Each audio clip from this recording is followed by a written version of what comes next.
मंगलम भगवान विष्णु मंगलम गरुड़ध्वजा मंगलम पुंडरीकाक्ष मंगलायतनो हरिः।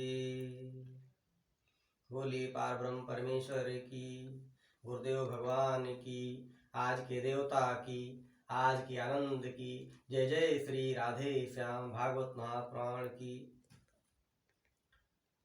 धुंधकारी चूंकि बहुत आतताई था तो एक बार वह बहुत सारा सामान लेकर आया और जो उसकी 5 स्त्रियां थी, वेश्याएं थीं, वे उससे डर गईं कि एक न एक दिन तो इसको राजा पकड़ ही लेगा और जो राजा पकड़ लेंगे तो इसको मृत्युदंड मिलेगा और मृत्युदंड मिलेगा तो हमें भी जेल या फांसी हो सकती है, कष्ट में पड़ सकते हैं। तो ऐसा क्यों ना करें कि इसको ही हम लोग मार डालते हैं और धन लेकर के कहीं भी चले जाएंगे। तो वे धुंधकारी को बांध देते हैं और सोता रहता है वह, उसको बांधते हैं और जब देखती हैं कि उससे वो मरणशील नहीं हुआ तो चूंकि वेश्याएं यानी बुरे विचार, जो 5 विचार यानी जो आपका मद, मोह, ईर्ष्या, घृणा, ये सब जो वास्तव में ये है, ये 5 स्त्रियों का अर्थ ये है कि जो आपके कुविचार हों, जो बुरे विचार हों, उसको हमेशा त्याग देना चाहिए, जितने जल्दी शीघ्र हो। जो अच्छे कर्म हो वो तुरंत करना चाहिए, सुबह से शीघ्रम, शुभ काम तुरंत करो। और जो बुरे विचार हों उसको टालना चाहिए, वादा करना चाहिए, उसको बाद में करेंगे, कल करेंगे, जिससे आप बुराइयों से बचे रहें। तो क्योंकि बुराई जब आपके अंदर रहेगी तो उसका नुकसान एक न एक दिन अवश्य भोगना पड़ेगा, क्योंकि आप अपनी मूल भावना से हट नहीं सकते, एक न एक दिन उजागर हो जाएगा। तो वो 5 उनको मारने का प्रयत्न करती हैं और क्या करती हैं, जब वो उसका निधन नहीं होता है, जब उसको बांध देती हैं उसके हाथ पैर चारपाई से, तो क्या कर रही हैं वे, तप्तांगारा समूहस्य तन्मुखे ही विचेक्षिपु। तपता हुआ अंगार, आग उसके मुंह पर डाल देती हैं। अब वो जल भूनने लगता है। अग्निज्वाल तिदुखेन व्याकुलो निधनम गता, और जो उसके मुख पर अग्नि की ज्वालाएं आ गई, समूह आ गया अग्नि का, अब वो जल करके उसमें भस्म हो गया। अब जब वो जल करके भस्म हो गया तो प्रेत बना, क्योंकि उसके कर्म भी बहुत बुरे थे। अवश्यमेव भोक्तव्यम कर्मणेवाशुभाशुभम, आपको अवश्य ही वैसा भोग करना पड़ेगा जैसा शुभ और अशुभ। शुभ कर्म कौन से है, जो हमारा और देश समाज का कल्याण करे। अशुभ कर्म कौन है, जो हमारा और सबका अकल्याण करे। यही शुभ और अशुभ की परिभाषा है।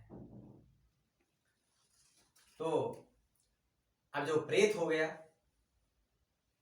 और जब ये जानकारी हुई गोकर्ण जी को, तो गया में उस समय थे और उन्होंने पिंडदान दिया और जहां जहां जाते वो पिंडदान करते, जिससे हमारे जो बड़े भ्राता हैं उनकी आत्मा को शांति मिल सके।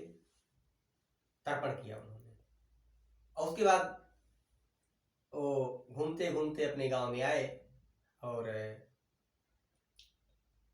सोने के लिए अपने घर में गए और आंगन में शयन किए। अब वो जब सोते हैं तो क्या देखते हैं, सकृन् में सा सकृदस्ति सकृच्च महिषो अभवत् सकृन्देन्द्रा सकृच्चाग्नि पुनश्च पुरुषो अभवत्।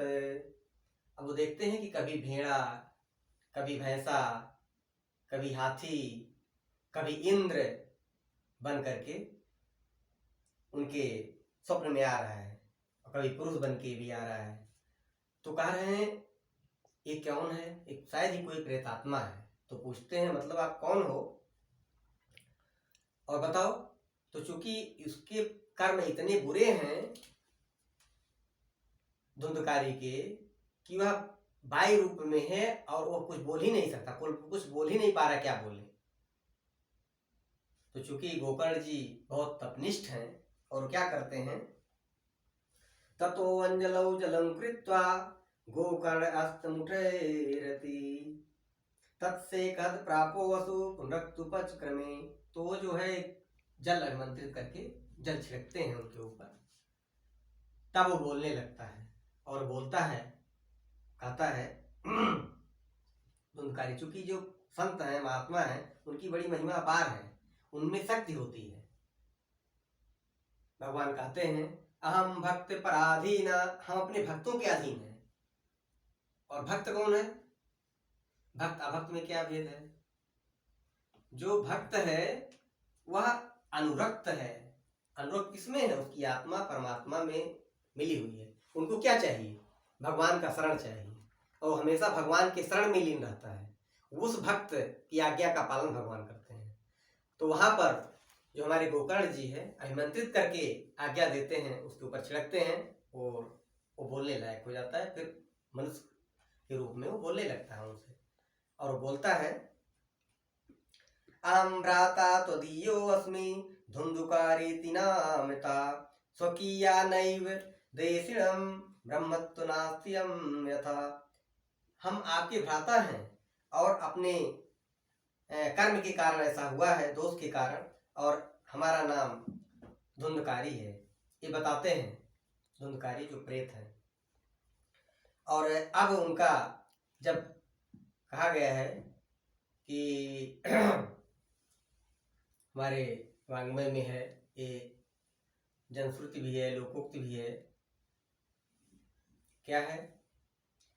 दुख में सुमिरन सब करे, सुख में करे न कोई, जो सुख में सुमिरन करे, दुख काहे क्या होई। दुख में सब लोग याद करते हैं, सुख में कोई नहीं याद करता। लेकिन अगर सुख में याद किया जाए तो दुख होगा ही नहीं। कहने का मतलब आप आनंद में रहिए, कथा में रहिए, कीर्तन में रहिए, तो आपको दुख नहीं, ऐसा नहीं दुख नहीं आएगा, बल्कि दुख झेलने की शक्ति आपके अंदर आ जाएगी और आप इस संसार सागर से पार हो जाएंगे। तो जब इस तरह से बात करता है वो धुंधकारी प्रेत के रूप में, तो हमारे गोकर्ण जी उससे क्या कहते हैं कि गया श्राद्ध सतेनापि मुक्तिर्न भविष्यति, उपाय वर्कम कंचित विचारण संप्रतम। बोल रहे हैं कि हम तो गया में जो है आपका पिंडदान दिए, फिर भी आपका उद्धार नहीं हुआ। तो धुंधकारी बोलता है आप 100 बार करें ऐसा, तब भी ऐसा नहीं होगा, क्योंकि मैं बहुत पापी हूँ, और कोई दूसरा उपाय आप ढूंढिए। तो अब दूसरा उपाय उनको दिखाई नहीं दे रहा है। सवेरे सभी लोग, गांव के लोग भी आ गए, बात करने लगे। वेद शास्त्र का देखे उल्लेख किए, कहीं ऐसा नहीं मिलता है कि जो गया के पिंडदान देने से जिसकी मुक्ति नहीं होती उसकी मुक्ति कैसे मिले। तो सभी ने सलाह दिया कि सूर्य देवता है, चंद्र देवता है, दिन के देवता सूर्य जी हैं, उन्हीं से पूछो कि क्या इसका उपाय हो सकता है। तो अपने प्रभाव से जो हमारे गोकर्ण जी हैं, सूर्य को स्तंभित कर दिया। तो वहां पर क्या होता है ततः सर्वै सूर्यवाक्यं तन्मुक्तौ स्थापितं परम, गोकर्णास्तंभनम चक्रे सूर्यवस्यते तदा। स्तंभित कर दिया, और फिर सूर्य भगवान उनसे कहते हैं श्रीमद्भागवतान् मुक्ति सप्ताहं वाचनं कुरु, इति सूर्यवाक्यं सर्वै धर्म रूप तुभे श्रुतम्। कहते हैं श्रीमद्भागवत का सप्ताह श्रवण करो, तब इसका कल्याण हो जाएगा। और यह जो वचन था सूर्य का, सभी लोगों ने वहां सुना। तो इस तरीके से श्रीमद्भागवत का आयोजन करते हैं गोकर्ण जी। किसको सुनाने के लिए? अपने बड़े भ्राता धुंधकारी को सुनाने के लिए, जिससे उसकी मुक्ति हो जाए। और एक कथा जो है राजा परीक्षित की कथा सुनाने के 200 साल बाद इन्होंने सुनाया था, और इनकी मुक्ति हुई थी धुंधकारी की। जितने दिन ये सप्ताह दिन कथा चली, और ये वायु रूप में वहाँ पर जो बांस का पौधा था उसमें प्रविष्ट हुआ, और एक एक दिन कथा जैसे समाप्त हो जाती है, उस गांठ फूटती जाती, गांठ अंतिम दिन वो बाहर आकर के विश्व स्वरूप में हुआ। और वो जो है कैसा आया, किस तरीके से वो सामने जब आता है, कथा पूरी हो जाती है, दिव्य रूपोधरो जातस् तुलसीदास मंडितः पीतवासा घनश्यामो मुकुटी कुंडलान्वितः। वो पीताम्बर रूप में आकर के सामने आता है और उसका कल्याण होता है। और सभी लोग वहाँ गायन करते हैं। जब भगवान के रूप में वो आता है और सब लोग खुश हो जाते हैं कि इसका उन्मुक्ति हो गया और सब मुक्त हो जाएंगे। जय जय राधा रमण हरि बोल, जय जय राधा रमण हरि बोल, जय जय राधा रमण हरि बोल, जय जय राधा रमण हरि बोल। हरि बोल हरि बोल हरि हरि बोल, हरि बोल हरि बोल हरि हरि बोल, जय जय राधा रमण हरि बोल। इस तरह सब लोग प्रसन्न होकर के गायन करते हैं, आनंद करते हैं, नृत्य करते हैं।